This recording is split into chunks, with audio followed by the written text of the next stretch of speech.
మాజీ సీఎం కుమారుడు కేటీఆర్ కరీంనగర్లో మాట్లాడుతూ త్వరలోనే కేసీఆర్ మళ్ళీ ముఖ్యమంత్రి చేస్తామని చెప్పేసి ఆయన బహిరంగంగానే ఒక స్టేట్మెంట్ రిలీజ్ చేసింది. దానిపైన మీ కామెంట్. విధ్వంసపు రాజకీయాలకు వాళ్ళు పాల్పడుతున్నారు. ధ్వంసపు రాజకీయాలు. ప్రజాస్వామికంగా మమ్మల్ని 65 మందిని ప్రతిపక్షంతో కలిసి సఫిషియెంట్ నెంబర్ ఇచ్చారు అసెంబ్లీకి కావాల్సింది. అంటే ఎంతసేపు కూలుస్తాం అంటే అధికారం లేకుంటే వాళ్ళు ఒక్కరోజు కూడా బతకలేకపోతున్నారు అనడానికి ఇది ఒక నిదర్శనం. అంటే ముఖ్యమంత్రి గారు అధికారం ఉంటే తప్ప బయటికి ప్రజలకు అంటే గతంలో ఆయన కేసీఆర్ గారు ముఖ్యమంత్రిగా ఉంటే తప్ప బయటికి రాడు అనేది వాళ్ళు గత 9 సంవత్సరాలుగా గడిలలో ఉండి పరిపాలించారు. ఇప్పుడు కూడా అధికారం లేదు కాబట్టి కనీసము అసెంబ్లీకి వచ్చి వారు ఎమ్మెల్యేగా కూడా ప్రమాణం చేయలేకపోతున్నారు. అంటే ప్రజాస్వామ్యాన్ని ఎడిదీసుకోపోతున్నారు. రాష్ట్ర ప్రజలు ఆలోచించాలి. అంటే అక్రమంగా దొడ్డదారులు ఏదో ముఖ్యమంత్రులు అవుతామని ప్రజలు ఇచ్చిన మ్యాండేట్ మాకు. దాన్ని అట్లా మాట్లాడడం అనేది కొద్దిగా మైండ్ ఉండాలి, మెదడు ఉండాలి వాళ్ళ. అంటే కాంగ్రెస్ పార్టీకి కేవలం సానుభూతి తప్ప మరి ఏం లేదు, వాళ్ళ అభివృద్ధి చూసి మాత్రం ఓటే లేదు, కొద్ది ఓట్ల శాతం తేడా ఉందని చెప్పేసి ఆయన పదే ఎక్కడికి వెళ్ళి అదే మాటలు చెప్తూ ఉంటారు. అదే అంటానే వాళ్ళు 63 తోటే గెలిచారు కదా ఫస్ట్లో. 63 సీట్లే వాళ్ళకంటే 1 సీటుతో మేము 2 సీట్లతో మేము అదనంగా ఉన్నాం. మరి అదే అంటున్నా, ఇంత నీచపు కుళ్ళు రాజకీయాలు ఎందుకు? ప్రజలు ఇష్టంతో గెలిపిస్తారు కాబట్టి వాళ్ళు చేసేటువంటి ఈ దుర్మార్గపు ప్రయత్నాలను తిప్పికొట్టే ప్రజలు మా పక్షాన 60 నెంబర్ మాది 65 సఫిషియెంట్ నెంబర్ ఇచ్చారు. ఇంకా దాంట్లో ఏముంటుంది? మీలాంటి వాళ్ళు అర్థం చేసుకోవాలి. ఎందుకు ఈ కుహాలము, ఈ కుతూహలము, ఈ దుర్బుద్ధి ఎందుకు పుడుతుంది మీకు? ఈ దేవుళ్ళే వాళ్ళకు పనిష్మెంట్ ఇచ్చారు, ఇంకా ఇస్తారు కూడా. ఇంకోటి సోషల్ మీడియానే మాకు కీలకంగా పనిచేయాలి, సోషల్ మీడియా ద్వారా కాంగ్రెస్ ప్రభుత్వం బదనం చేయాలని చెప్పేసి ఆయన ఇండైరెక్ట్లో డైరెక్ట్లో ఆయన అఫీషియల్గానే స్టేట్మెంట్ ఇస్తారు. సోషల్ మీడియానే వాడుకుందాం ఎక్కువ శాతం అని చెప్పేసి.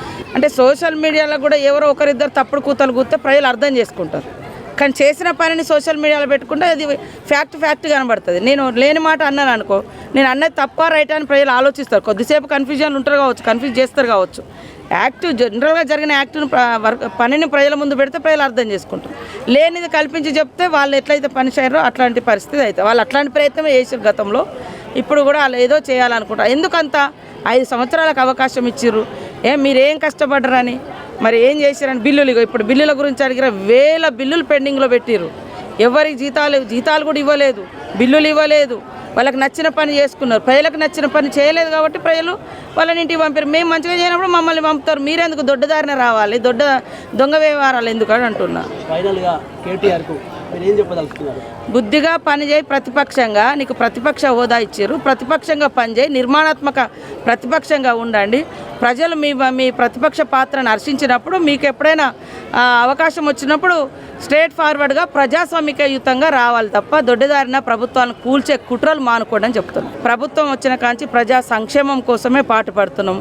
ఎక్కడ కూడా మా సొంత కట్టడాల కోసమో, సొంత వెహికల్ల కోసమో, సొంత వాటి కోసం రూపాయి కూడా మా సొంత అవసరాల కోసం ఇష్టానుసారంగా ఖర్చు పెట్టలే. వారు లక్షల కోట్ల అప్పులు తెచ్చి తమకు ఇష్టమున్న కట్టడాలు, ఇష్టమున్న జీవితాన్ని గత ప్రభుత్వం అనుభవించింది.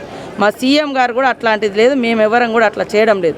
ఉన్నదంతా కూడా ప్రజలకు ఇవ్వడానికే, ప్రజలకు దగ్గరికి రావడానికి. ఉచిత బస్సు పెడితే ఎంత కడుపు మండుతుందో వాళ్ళకి తెలుసు. ఆటో వాళ్ళని రెచ్చగొట్టడు. ఆటో వాళ్ళకు కూడా చెప్పిన వాళ్ళనేం, ఇప్పుడు ఈ గల్లీలలో ఆటోలు తిరగడానికి బస్సు అయితే అడ్డం కాదు కదా. ఇప్పుడు ఇక్కడ నుంచి ఒక హైదరాబాద్ పోవాలి, కరీంనగర్ పోవాలి, వరంగల్ పోవాలంటే ఒక ఉచిత బస్సు అనేది ప్రతి ఇంట్లో ఒక మహిళ ఉంటుంది, పిల్లలు ఉంటారు, ఎక్కడెక్కడ దాన్నే ఓర్వలేకపోతున్నారు. మా ప్రభుత్వము తీసుకున్నటువంటి గుడ్ స్టెప్స్, మంచి నిర్ణయాలు ఏవైతున్నాయో వాటిని సహించలేక రకరకాలుగా మాట్లాడుతున్నారు. కాబట్టి రేపటి ఎంపీ ఎన్నికలలో కూడా వాళ్ళు అక్కడ వచ్చే అవకాశం లేదు, ఎట్లా గవర్నమెంట్ ఇక్కడ కూడా లేదు. కాబట్టి ఏదేదో రకరకాల మాటలు మాట్లాడుతున్నారు.